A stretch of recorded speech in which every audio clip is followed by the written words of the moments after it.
What's up, friends of the good mood? This is Manni, and in this video I'll show you all the leg types of Armored Core 6 together with their strength and weaknesses. Because legs are, without exaggeration, the single most important item of Armored Core 6. They do not only determine how much you can carry in terms of weapons, armor and other modules, but also how fast and how easily you can avoid enemy fire. They impact how much of your AC's energy is consumed by certain mobility actions and therefore also set limits as to what altitude you can effectively fight at. And what's more, some of them even absorb weapon recoil, allowing heavy weapons to be fired on the move. It goes without saying that these are the most playstyle defining elements in your Armored Core. Fun fact, the game will support online build sharing, and I'm the type of person who can spend days min-maxing a setup to perfection. So yeah, stay tuned, subscribe to the channel to stay up to date on everything and to also try out my most specific and most universal setups coming up. So Armored Core has a total of 4 leg types to choose from in terms of carrying capacity. From the heaviest to the lightest would be tank tracks or tank legs,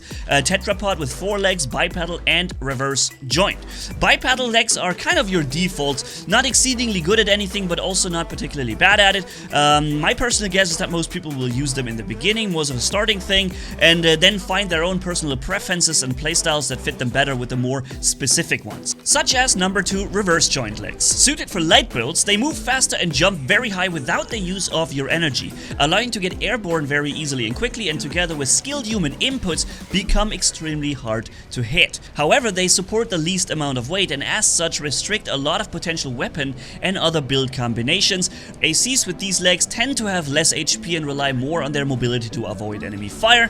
For those who always think in Souls terms, this would kind of be your dex build. Next would be the Tetrapods with 4 legs. They support heavy weight, not as much as the tank tracks, but more than the other 2. They also absorb recoil from your weapons, meaning you can stay on the move while firing heavy weapons and not slow down.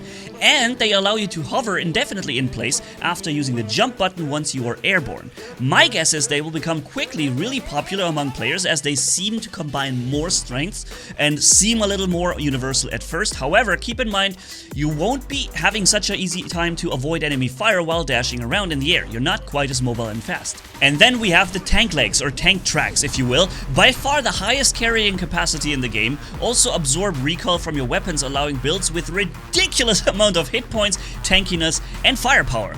But all that comes at a price, and it's not strictly just mobility, because you're not slow by any means with these tank tracks, but you're not going to fight in 3 dimensions. You'll be more bound to the ground.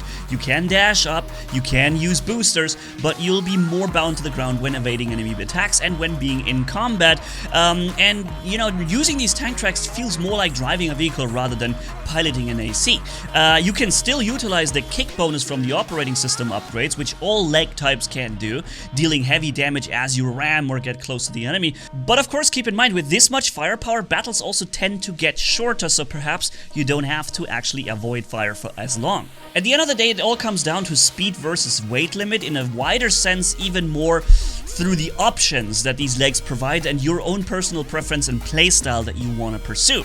You can perform with all those leg types exceptionally well, and there's no reason for you to assume that any of them is better than the other. Alright, ladies and gents, if you haven't yet, check out my last Armored Core 6 video where we play through the prologue mission, full gameplay of the first one, where we receive our call sign Raven. Stay tuned for all the upcoming videos. Thank you guys so much for watching. If you enjoyed it, leave a like and comment down below, and if you haven't already, hit subscribe, as brutal as a man can hit for more. Thanks for bearing with me, you guys are awesome as always. Manni signing off.